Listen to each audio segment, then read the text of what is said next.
The two-story Harrison family home in a residential neighborhood outside Boston glowed with warm light streaming from its windows during the autumn twilight. Emily Harrison worked at a marketing company but was currently on maternity leave. Holding her 3-month-old son Noah in her arms, she sat slowly rocking in a rocking chair in her parents' living room. Her husband David was a trading company employee who had been away from home for 2 months on a long-term business trip to Asia. Initially, Emily had planned to raise the baby alone in their apartment, but her mother Margaret had strongly encouraged her to return to her childhood home for support during this period. Margaret was a former nurse with over 30 years of experience at the local general hospital.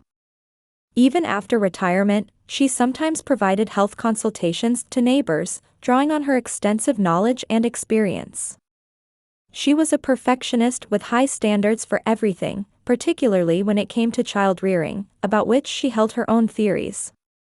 Since Emily was small, Margaret had imposed strict discipline on her daughters, always teaching them the right way to do things. Emily's father Robert had just retired from a major accounting firm the previous month. He was a serious man who had worked with numbers for nearly 40 years, and at home he often deferred to his wife's opinions. He rarely objected to Margaret's decisions and left the girls' upbringing entirely to his wife. Emily's younger sister Clare worked as a nurse at a local pediatric clinic. She had married a colleague physician 3 years ago and currently lived in a newly built house about 15 minutes by car from their parents' home. She had a gentle personality, loved children, and was adored by the young patients at her workplace. Since Emily had returned home with Noah, Claire stopped by every day after work and devotedly helped with childcare. For Emily, this homecoming had been a source of emotional support. In the midst of first-time motherhood filled with anxiety, having family support was truly a blessing. Especially since Claire had pediatric experience, having someone to consult about Noah's condition was reassuring. However, she sometimes felt a subtle sense of unease. Her mother Margaret often interfered with Emily's childcare methods in detail, frequently saying things like, "In my day, we did it this way," and, "As a nurse, I worry when I see this." Her father Robert didn't say anything directly, but often agreed with his wife's opinions. Only Claire was different. She seemed to understand Emily's feelings, and after their mother said something harsh, she would quietly whisper, "You're doing great, you're working so hard." When Noah cried in the middle of the night, she would offer many times, "I'll watch him, you get some rest." Emily sat in the rocking chair holding Noah, waiting for an international call from her husband. Due to the time difference, the hours when she could talk leisurely with David were limited. Hearing his voice gave her a sense of reassurance that she wasn't struggling alone. From the kitchen came the sounds of her mother preparing dinner. Claire would also finish work and stop by the house as usual.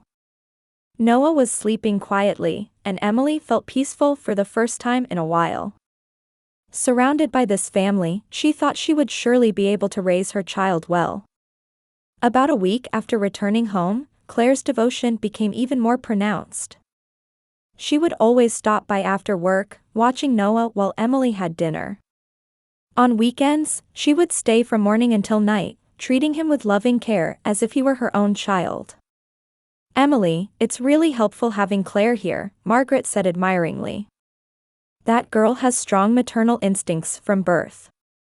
She'll surely be a wonderful mother someday." Claire smiled bashfully.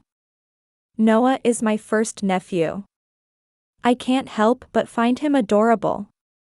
Emily was truly grateful. Especially during the nighttime feeding hours, Claire would take the initiative to help, allowing Emily to get substantial sleep for the first time in a while. "Thank you so much, Claire. Without you, I would have been overwhelmed long ago." "What are you saying?" "We're family, of course it's natural," Claire answered gently. "Besides, it's good practice for me. For when I have children someday." Claire's husband Michael was also understanding. Far from complaining about his wife going to her parents' house every day, he encouraged her, saying, "It's natural to help family." However, after 2 weeks had passed, Emily began to feel a subtle unease. Claire increasingly offered to take care of Noah during the night. "Emily, I'll watch Noah tonight, so sleep soundly." "But I need to breastfeed." "There's formula."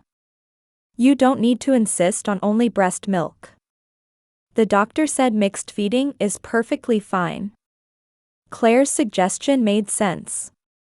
Emily was exhausted, and being able to sleep through the night was appealing. However, somehow a small anxiety stirred in the depths of her heart. One night, when Emily got up to use the bathroom, she saw Claire in the living room preparing formula.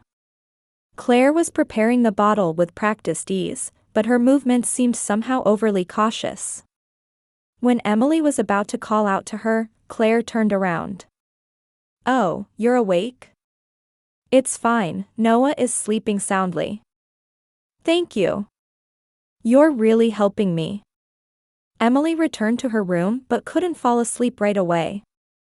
She was bothered by some tension she had glimpsed in Claire's expression.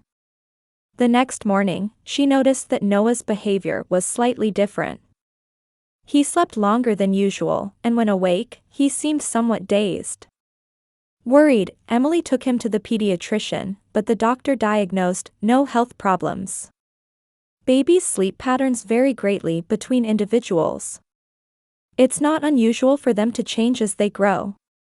Emily was reassured by the doctor's words, but her maternal instinct was telling her something. A few days later, completely opposite symptoms appeared. Noah began crying intensely for no apparent reason. Changing his diaper, feeding him, or holding him wouldn't stop the crying. Sometimes he would cry continuously for over 3 hours. It might be colic, the doctor explained when they visited the pediatrician again. This is a phenomenon commonly seen in babies around 3 months old. The cause isn't clear, but it usually resolves naturally as they grow. However, Emily's anxiety increased daily. Noah's crying grated on everyone in the family's nerves. Margaret, in particular, began to question Emily's childcare methods.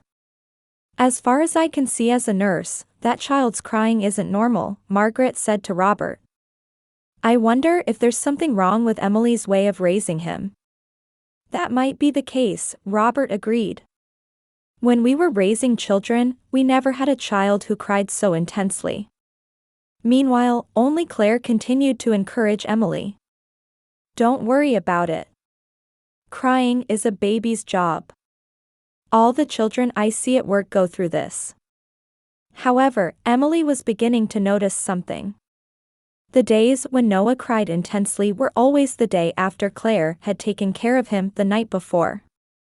At first she thought it was coincidence, but as the pattern continued, a small doubt sprouted in her mind. One night, Emily quietly headed to the living room. She wanted to observe Claire taking care of Noah from a distance. Watching from the shadows of the hallway, Claire appeared to be sprinkling powder from some small container when preparing the bottle. However, due to the distance, she couldn't see clearly. The next morning, Emily gathered courage to ask Claire. "Last night, did you mix something into the formula?"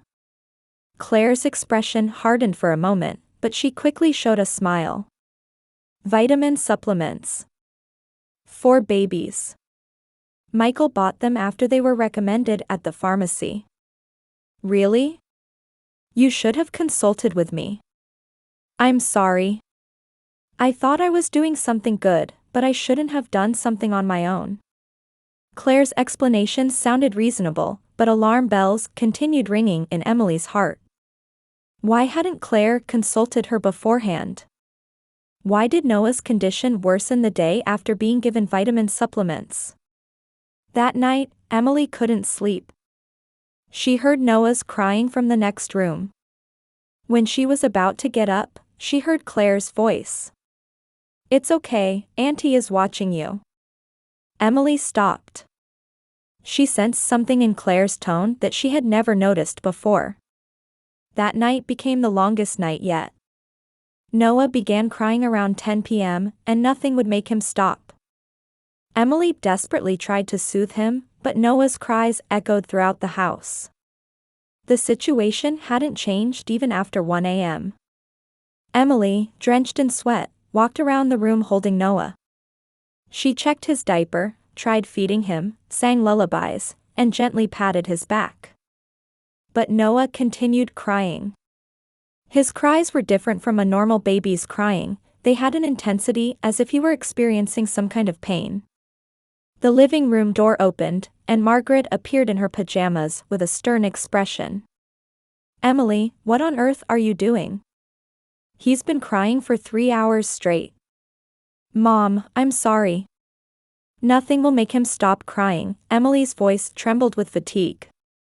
"When I was a nurse, I never saw a baby cry this intensely." Margaret's tone was cold. "Something is clearly wrong." Robert appeared next, and Claire, who had just returned from work, rushed over upon hearing the crying. The entire family gathered in the living room. "Dad, I'm sorry for waking you," Emily apologized, but Robert's expression was stern. "Emily, are you really qualified to be a mother?" Robert's words were cruel. Margaret crossed her arms and glared at Emily. "See? I knew you'd be a terrible mother." Those words deeply wounded Emily's heart. However, what hurt most was her sister Claire's reaction. Claire sat on the sofa and began laughing as if she were watching a performance. Poor thing, having to deal with such a useless mother. Claire's words contained a coldness she had never shown before. Emily was stunned. Why was Claire, who had always supported her, saying such things? "Claire, why? Why? I'm just stating facts." Claire's laughter was eerie. "Look at how that child cries. It's not normal, is it?" Robert stood up and coldly declared to Emily, "Get out. You're a burden to this family." At that moment, something snapped inside Emily. Had she been foolish to expect love and understanding from her family? However, thinking of Noah, her son's health was more important than her own emotions right now. "I understand. But first, let me check his diaper," Emily answered quietly. "What are you going to do now?" Margaret said with exasperation. Emily silently picked up Noah and began preparing to change his diaper. However, the moment she opened the diaper, a blood-freezing sight met her eyes. Inside the diaper, several ultrafine sewing needles had been placed. The needles were cleverly hidden behind the tape, constantly irritating Noah's tender skin. Blood was on the needle tips, and Noah's thighs and bottom had countless small puncture wounds. "Dear God," Emily gasped. Even more horrifying, she noticed white powder adhering to the absorbent part of the diaper. It was clearly abnormal, something not normally found in diapers. In Emily's mind, all the previous events suddenly connected. The nights when Claire offered to help, Noah's condition would always worsen the next day. Her apparent mixing of something into the formula. And tonight's abnormal family reaction. "Claire," Emily called her sister's name in a trembling voice. Claire's expression changed for a moment. The cold smile disappeared, replaced by a look of agitation. "What? You did this? What are you talking about?" Claire stood up, but her steps were unsteady. Emily grabbed the needles and held them as evidence. She also collected a small amount of the powder with her fingertips. In this moment, she was certain. Her sister Claire had, for some reason, intentionally caused Noah pain. Margaret and Robert couldn't understand the situation. "Emily, what are you making a fuss about?" Margaret tried to approach, but Emily backed away. "Don't anyone come near," Emily held Noah tightly. "Claire, why did you do this?" Claire's face had turned pale. However, she still tried to continue acting. "What am I supposed to have done?" "Emily, aren't you so tired you're seeing hallucinations?" "Hallucinations?" Emily held up the needle. Are you saying this is a hallucination? At that moment, Claire's expression crumbled. The emotions she had hidden finally surfaced. Yes, Claire's voice changed. I did it. But so what? Silence fell over the living room. Margaret and Robert were stunned by their daughter's confession. Why? Emily's voice trembled. Claire suddenly burst into tears. However, these weren't tears of remorse, but tears of anger and despair. Why? You wouldn't understand, Claire's voice was filled with hatred. 5 years. 5 years of infertility treatment, 3 failed IVF attempts. I spent over $300,000, and my relationship with Michael fell apart. Every month, I hoped and then despaired when my period came. Emily was speechless. And yet you got naturally pregnant just 1 year after marriage. You gave birth so easily without any struggle, Claire's voice grew louder. God is unfair. Why do you get all the happiness? Why must I suffer alone? Claire. Shut up. Claire screamed. I thought you should experience the same suffering as me. I wanted to see you despair watching Noah suffer. But really, Claire's voice suddenly became small, really, I wanted to raise Noah as my own child. Emily understood everything. Claire's devoted care wasn't love but obsession. By making Noah suffer, she was trying to separate him from Emily. I'm taking my son and leaving, Emily said firmly. And I'm going to the police. Police? Margaret panicked. Emily, that's so extreme. It's not extreme, Emily held Noah tightly. This is assault. Claire collapsed onto the sofa. She no longer had the will to resist. Emily quickly packed her things and loaded the bare necessities into Noah's stroller. She carefully stored the needle and powder evidence in a separate bag. Emily, wait, Margaret tried to stop her, but Emily didn't look back. We are no longer family. In the middle of the night, Emily walked the streets holding Noah. When Emily rushed into the late-night police station holding her son, the duty officer responded immediately. After hearing Emily's explanation, the officer understood the seriousness of the situation and immediately contacted his supervisor. Let's have the baby examined at the hospital first, Detective Sergeant Johnson said gently. Then we'll hear the details. The emergency hospital examination detected trace amounts of sleeping medication in Noah's system. The skin punctures were also confirmed as needle wounds. The doctor explained, if discovery had been delayed much longer, the accumulation of drugs could have had serious effects. The next morning, police conducted a search of the Harrison house. Decisive evidence was discovered one after another in Claire's room. Hidden in the back of a drawer was a small box containing medical ultrafine needles and powdered sleeping medication. Even more shocking was a detailed plan Claire had written. The plan meticulously outlined drug dosages, needle placement methods, and procedures for manipulating Emily's psychological state.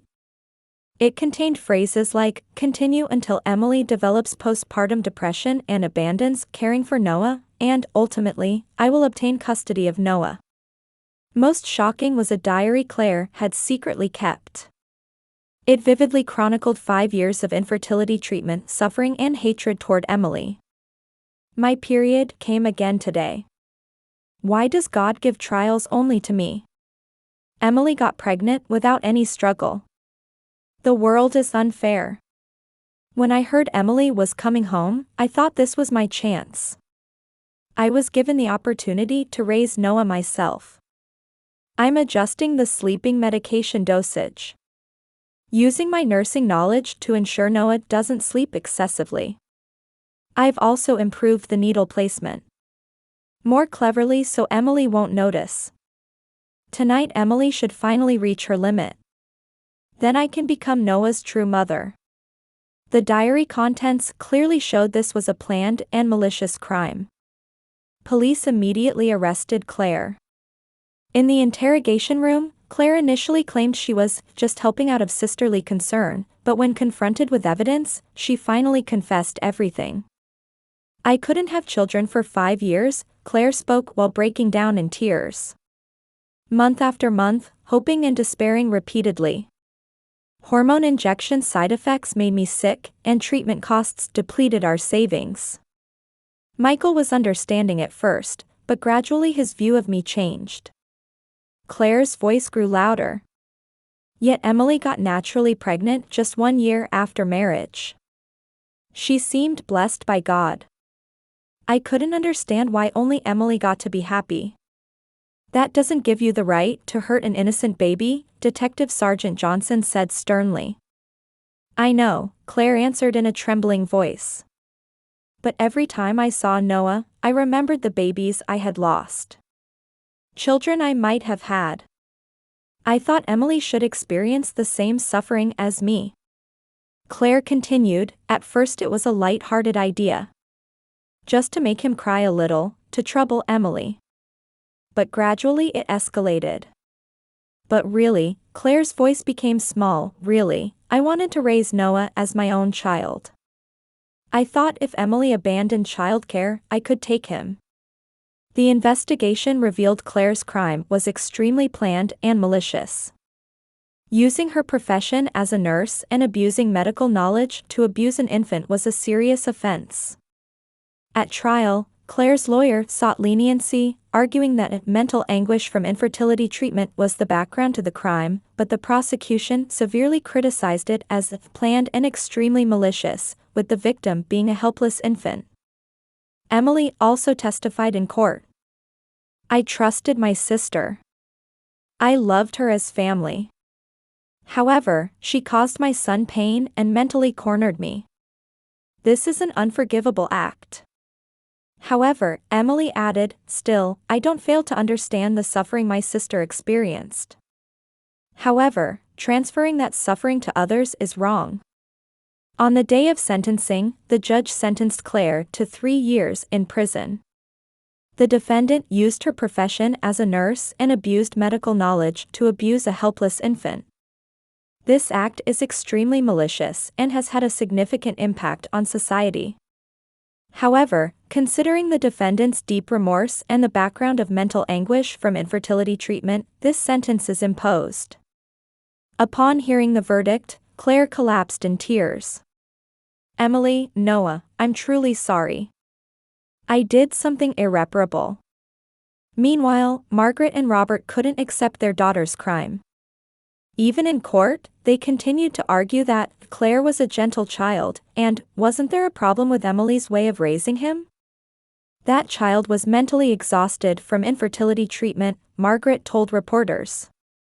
If Emily had been more understanding, this wouldn't have happened. Robert also agreed. "It's easy to blame Clare, but shouldn't we have supported each other as family?" This reaction from her parents filled Emily with deep disappointment.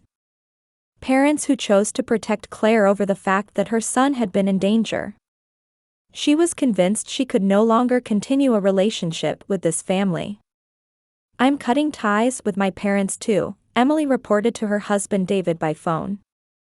"I can no longer be family with people who didn't protect Noah and me." David hurriedly cut short his business trip and returned home to support Emily and Noah. "Your decision is right. Let's start a new life." Clare received psychiatric treatment in prison. Through counseling, she came to understand the gravity of her actions and the distorted thinking caused by infertility treatment stress. According to the doctor's diagnosis, Clare had fallen into serious depression from long-term infertility treatment, causing distortions in her perception of reality. However, she also came to understand through treatment that this didn't justify her crimes. Emily began a new life in a new apartment with her husband and son. Noah grew healthily without being affected by the incident. However, Emily herself needed time to heal from the wounds of family betrayal. "Sometimes I remember when my sister was kind," Emily told her counselor. When I think that kindness was all a lie, I become afraid to trust people. However, gradually Emily became more positive. Learning the truth revealed the source of the unease she had long felt, and she actually felt relief. The conviction that my maternal instincts weren't wrong became the catalyst for regaining confidence. 5 years passed. Emily had moved to Seattle on the West Coast and built a new life with David. Noah had grown into a bright, healthy 8-year-old boy. He didn't seem to remember the incident and lived normal childlike days. Emily worked at a small local marketing company while spending peaceful weekends hiking with her family and cheering at Noah's soccer games. The memories of that terrible night had faded with time, but she could never forget them completely. She hadn't contacted Margaret and Robert even once since then. Phone calls came several times at first, but Emily never answered. Christmas cards and birthday cards from her parents were also disposed of without opening. One autumn afternoon, Emily retrieved a letter from her mailbox. Seeing the sender's name, her hands trembled. It was written to Clare Harrison. The letter, written on prison stationery, was in careful handwriting. Dear Emily. The letter began that way. I don't know how much time it took to write this letter. I tore it up and rewrote it countless times. But there's something I must tell you. I was released on parole 2 years ago and currently work at a small nursing facility while continuing counseling at a psychiatric clinic. Of course, my nursing license was revoked, but I'm permitted to assist with elderly care. Every day, while caring for elderly residents, I continue to think about what I did.